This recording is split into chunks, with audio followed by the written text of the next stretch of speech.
غازی production YouTube channel کے ناظرین، السلام علیکم ورحمۃ اللہ وبرکاتہ۔ دوستوں، آج کی ویڈیو میں ہم بات کریں گے صحابی رسول حضرت شداد بن اوس رضی اللہ تعالیٰ عنہ کی زندگی کے حوالے سے۔ دو نوجوان مرد حج کے ارادے سے نکلے۔ راستے میں انہیں کچھ خیمے نظر آئے جن کے درمیان میں ایک اون کا بنا ہوا خیمہ تھا۔ دونوں نے اس خیمے کے دروازے کے پاس پہنچ کر کہا، السلام علیکم۔ اندر سے سلام کا جواب دیا گیا۔ پھر ایک بزرگ باہر نکلے۔ بزرگ کو دیکھ کر ان دونوں نوجوانوں پر ایسا رعب و دبدبہ طاری ہوا کہ کسی بادشاہ کو دیکھ کر بھی نہ ہوتا۔ بزرگوں نے پوچھا، تم دونوں کو کیا چاہیے؟ دونوں نے جواب دیا، ہم بیت اللہ جانے کا ارادہ رکھتے ہیں۔ یہ سنتے ہی وہ بزرگ کہنے لگے، میرا دل بھی مجھ سے یہی بات کہہ رہا ہے، اب میں اس سفر میں تمہارے ساتھ رہوں گا۔ پھر ان بزرگوں نے آواز دی تو کسی خیمے سے ایک نوجوان باہر نکلا۔ پھر اس نے سب کو جمع کیا۔ اس کے بعد ان بزرگوں نے خطبہ دیا اور کہا، مجھے اللہ پاک کے گھر کی یاد آ رہی تھی، اب مجھے زائرین کعبہ مل چکے ہیں۔ یہ سنتے ہی لوگ پھوٹ پھوٹ کر رونے لگے۔ پھر ان بزرگوں نے ستو منگوا کر ان سب سے اپنے مہمانوں کی دعوت کی۔ پھر ان کے ساتھ حج کے لیے تشریف لے گئے۔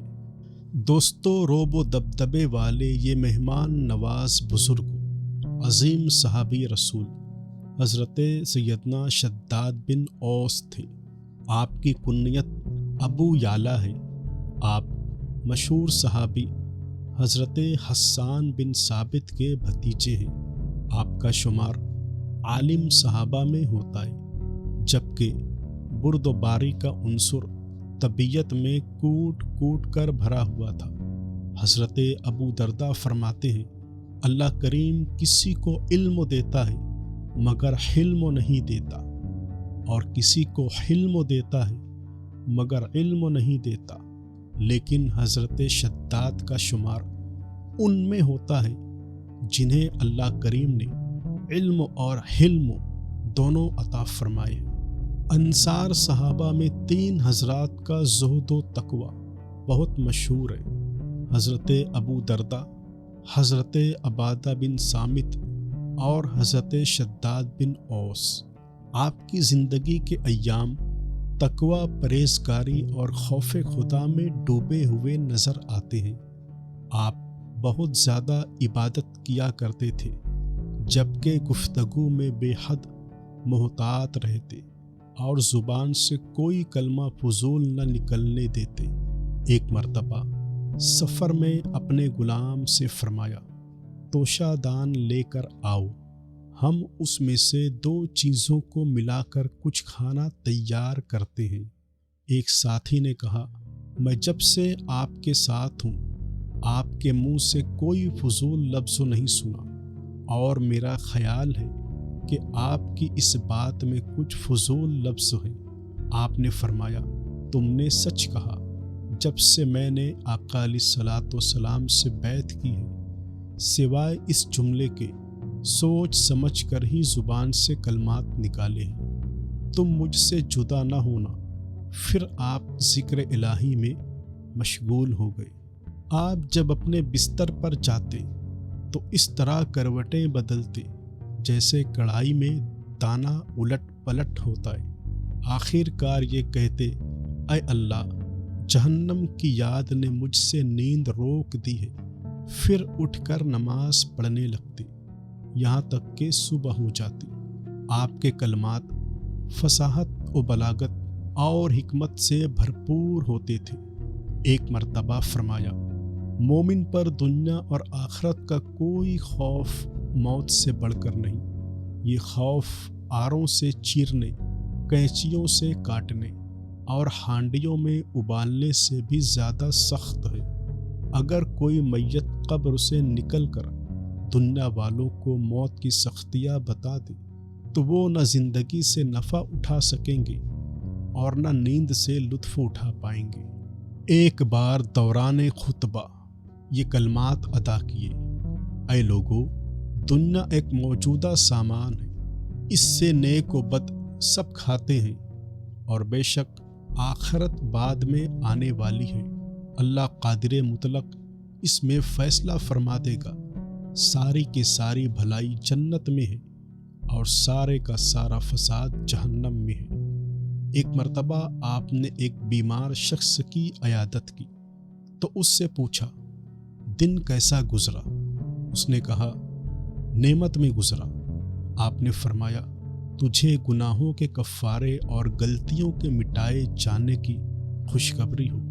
ایک بار کسی نے فرمایا، پیارے آقا علیہ السلام نے ہم سے فرمایا، جب لوگ سونا چاندی جمع کر رہے ہوں تو تم ان کلمات کو جمع یعنی زبان پر بار بار رکھنا: اے اللہ، میں تجھ سے دین پر ثابت قدمی اور ہدایت پر پختگی کا طلبگار ہوں۔ شکر نعمت، حسن عبادت، قلب سلیم اور سچی زبان کا سوالی ہوں۔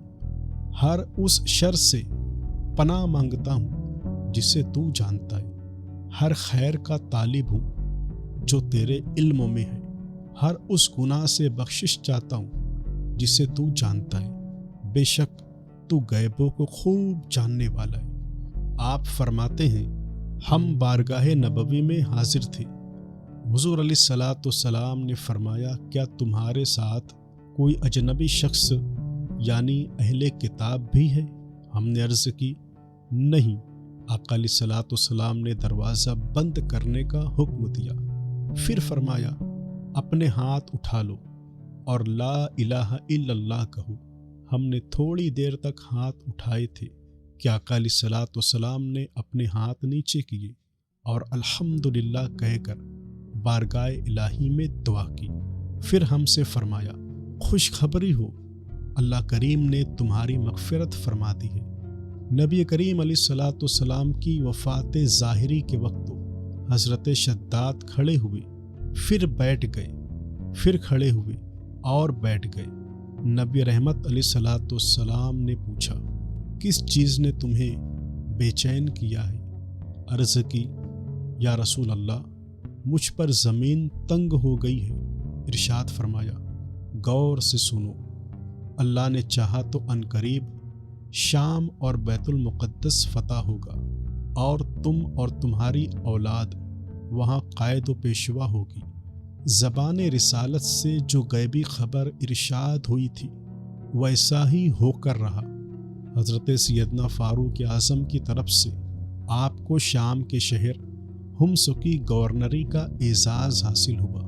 حضرت عثمان غنی کی شہادت کے بعد آپ ملکی معاملات سے علیحدہ ہو گئے اور عبادت و ریاضت میں مصروف ہو گئے۔ آپ کے 4 بیٹے اور 1 بیٹی تھی۔ آپ نے فلسطین میں رہائش رکھی اور یہیں سن 58 ہجری میں 95 سال کی طویل عمر پا کر اپنے خالق حقیقی سے جا ملے۔ قبر مبارک بیت المقدس میں باب الرحمہ کے باہر موجود ہے۔